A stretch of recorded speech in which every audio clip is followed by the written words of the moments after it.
Hello বন্ধুরা, Shweta village food cooking চ্যানেলে আপনাদের সবাইকে স্বাগত জানাচ্ছি। আশা করছি আপনারা সবাই খুবই ভালো আছেন আর সুস্থও আছেন। নতুন বছরের সবাইকে কিন্তু শুভেচ্ছা দিলাম। আপনারা সবাই খুব ভালো থাকবেন।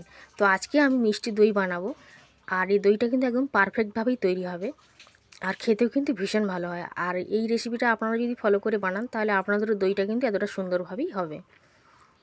ভিডিওটা শেষ পর্যন্ত দেখার জন্য আপনাদের সকলের কাছে অনুরোধ রইল। আর যদি কেউ আজকে চ্যানেলে নতুন এসে থাকেন, চ্যানেলটি সাবস্ক্রাইব করে পাশে থাকার অনুরোধ রইল। চলুন তাহলে কথা না বাড়িয়ে সরাসরি ভিডিওর দিকেই চলে যাব। খুবই ছোট্ট ভিডিও হবে, আর আপনারা একবার দেখে নিলে কিন্তু খুব সহজে আপনারাও এই দইটা কিন্তু বানাতে পারবেন। তো প্রথমে এখানে আমি একটা কড়াই নিয়ে নিয়েছি, আর চিনিটার ক্যারামেল কিন্তু বানিয়ে নেব।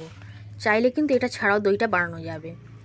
তো এখানে আমি 400 গ্রাম চিনি নিয়ে নিয়েছি, কারণ আজকে 2 লিটার দই বানাবো। মানে 2 কেজি দুধ নিয়ে নিয়েছি, গরুর দুধ দিয়েই বানাবো। আপনারা কিন্তু পাউডার মিল্কেও বানাতে পারেন। তো চিনিটা কীভাবে নাড়াচাড়া করতে হবে,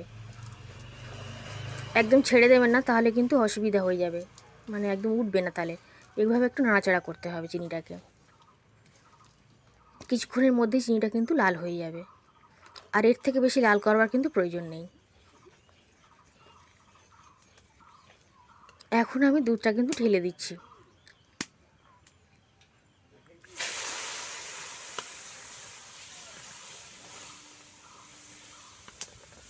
তো সমস্ত সব দুধটাকে দিয়ে দিলাম, দিয়ে এবার নাড়াচাড়া করতে হবে। কিছুক্ষণ জাল দিলেই কিন্তু দুধটা কমে যাবে, আর সেই মাপটা আমি বলে দেবো। একটু রেখে দিলে এটা কিন্তু একদম গলে যাবে, আর দুধের কালারটাও খুব সুন্দর আসবে। যেমন বাজার থেকে কিনে আনলে দই যেরকম কালার হয় সেরকম কালার কিন্তু হবে। এখন দেখুন সমস্ত চিনিগুলো কিন্তু মেল্ট হয়ে গেছিলো।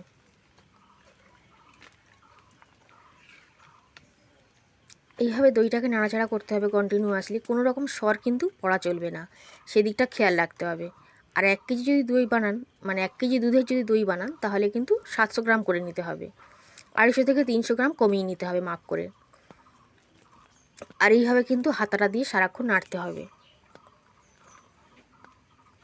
তো আজকে আমি 2 লিটার দই বানাবো, দুধের দই বানাবো। আর দুধের কালারটা দেখুন কতটা সুন্দর এসেছে, এরকমই কিন্তু দইয়ের কালারটা হবে। এখন দুধটা দেখেই বোঝা যাচ্ছে আগের থেকে একটু ঘনও হয়ে গেছে এবং অনেকটা কমেও গেছে। এতটা কিন্তু কমতে হবে, একদম পাতলা থাকলে হবে না, আর খুব ঘন হয়ে গেলে দইটা বসবে না। তো দেখুন এতটাই কিন্তু কমাতে হবে। এখন দুধটাকে নামিয়ে নেব, আর একটু ঠান্ডা করে নিচ্ছি। আর খুব ভালোভাবে কিন্তু এভাবে মানে হাতাটা বা খুন্তি যা দিয়ে নাড়বেন একটু নাড়তে থাকতে হবে, যেন কোনো রকমের সর না পড়ে, সেদিকে খেয়াল রাখতে হবে। আর এদিকে আমি 100 গ্রাম মিষ্টি দই নিয়ে নিয়েছি, টক দই দিয়েও কিন্তু বানানো যাবে। এবার এই মিষ্টি দইটা পুরো ভাঁড় থেকে একটা পাত্রের মধ্যে নিয়ে নিচ্ছি।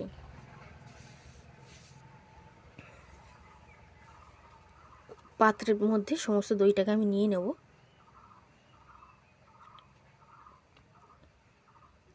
নিয়ে খুব ভালোভাবে কিন্তু একটু স্প্রেড করে মিশিয়ে নেব। একটা স্মুথ মিশ্রণ কিন্তু বা ব্যাটার কিন্তু বানিয়ে নেব। শুনুন, এক হাত দিয়ে ভিডিও করছি সেই জন্য নড়ছে একটু, তা অসুবিধা নেই।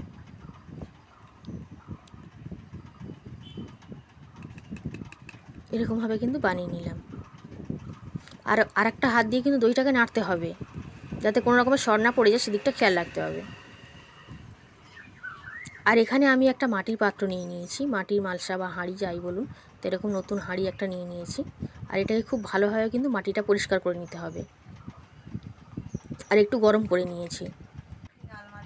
এবার দইয়ের যে মিশ্রণটা তৈরি করে রেখেছি সেটা কিন্তু দিয়ে দিচ্ছি। এখন হাঁড়িটা বেশ গরমই রয়েছে, তো এই দইটা দিয়ে কিন্তু চতুর্দিকে স্প্রেড করে দিতে হবে। মোটামুটি যতটা দূর দইটা যাবে, পুরো হাঁড়িটা ভর্তি হয়ে যাবে, ততটা দূর কিন্তু এই দইটা ভালো করে স্প্রেড করে দিতে হবে। তো হাঁড়িটা গরম রয়েছে, তা সত্ত্বেও কিন্তু খুব ভালোভাবে কিন্তু এভাবে একটু দইটা ছড়িয়ে দিতে হবে। এতে করে দইটা খুব ভালোভাবে কিন্তু বসে যাবে।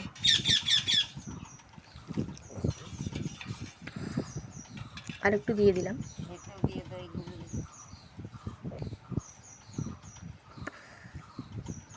তো হাঁড়ির চতুর্দিকে খুব ভালোভাবে দইটাকে আমি লাগিয়ে দিয়েছি।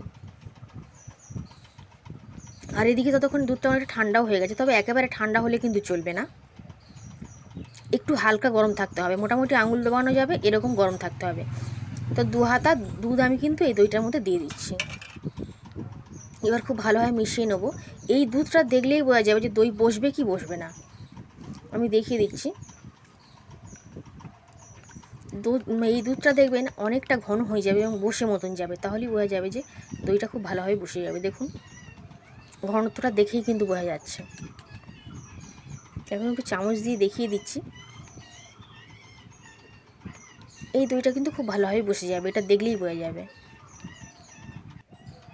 তো আমি এই মিশ্রণটাকে এই দুধটার মধ্যে ঢেলে দিলাম। আর এখন দুধের টেম্পারেচারটা এমন আছে যেটা একটা আঙুল ডোবানো যাবে এরকম, কিন্তু খুব গরমও নেই আর একেবারে ঠান্ডাও হয়ে যায়নি এরকম। খুব সুন্দর করে মিশিয়ে দিচ্ছি হাতাটা দিয়ে। আর এবার মাটির পাত্রটার মধ্যে সমস্ত দুধটা কিন্তু ঢেলে দেবো।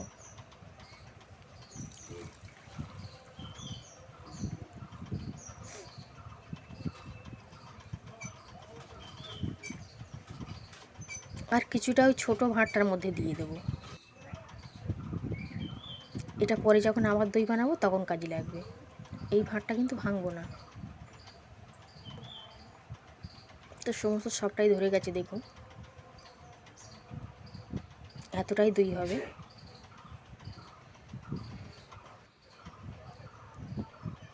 এখন সাথে সাথেই মুড়ে দেবো। একটা মোটা পেপার নিয়ে নিয়েছি 3-4 ভাঁজ করা, সেই পেপারটা দিয়ে দিলাম, দিয়ে উপরে একটা প্লেট দিয়ে দিয়েছি। আর খুব গরম একটা জায়গায় রাখতে হবে, তবে তার মধ্যে এরকম একটা গরম সুতি কাপড়ের মধ্যে রেখে নিয়েছি। আর খুব ভালোভাবে কিন্তু মুড়ে দিতে হবে। এরকমভাবে মুড়ে ঘরে যেখানে সবথেকে গরম থাকবে, গরম জায়গা হবে, সেখানে কিন্তু রেখে দেবেন। পরের দিন আপনাদের সঙ্গে দেখা হচ্ছে। তো চলে এসেছি। তো পেপারটা একটুখানি হালকা করে পড়ে গেছিলো উপর থেকে, তো সেই জন্য একটু দাগ মতন হয়ে গেছে। তো দইটা খুব ভালোভাবেই বসেছে দেখুন, আর একটু আড় হয়ে গেছিলো, আর খুব সুন্দরভাবেই বসেছে। এখন একটু কেটে কিন্তু আপনাদেরকে দেখিয়ে দেবো। এই দইটা কিন্তু অনেকজনে মিলে খাওয়া যাবে। আর এখন দইটা ফ্রিজে দেওয়া হয়নি, আপনাদের সঙ্গে মানে একটু কেটে দেখিয়ে দেবো, তারপর কিন্তু ফ্রিজে দিয়ে দেবো। তবে দই ঠান্ডা ঠান্ডা খেতে কিন্তু ভীষণ ভালো লাগে। ফ্রিজে দিয়ে দেবেন, ফ্রিজে দিলেই খেতে ভালো লাগবে। কতটা সুন্দর জমাট বেঁধেছে দেখুন। তাহলে বন্ধুরা আজ তাহলে এই পর্যন্তই। আবার হাজির হয়ে যাবো আমি অন্য কোনো রেসিপিতে। ততক্ষণ আপনারা সবাই খুব ভালো থাকবেন আর সুস্থ থাকবেন। আর ভিডিওটা কেমন লাগলো কমেন্ট করে অতি অবশ্যই জানাবেন। আর আপনারা কিন্তু বাড়িতে বানিয়ে খাবেন। আজ তাহলে আসলাম। আর দইটা দেখেই কিন্তু বোঝা যাচ্ছে যে কতটা সুন্দর হয়েছে। এখানে দেখুন কতটা সুন্দরভাবে কেটে গেছে। এখন ফ্রিজে কিন্তু দিয়ে দেবো।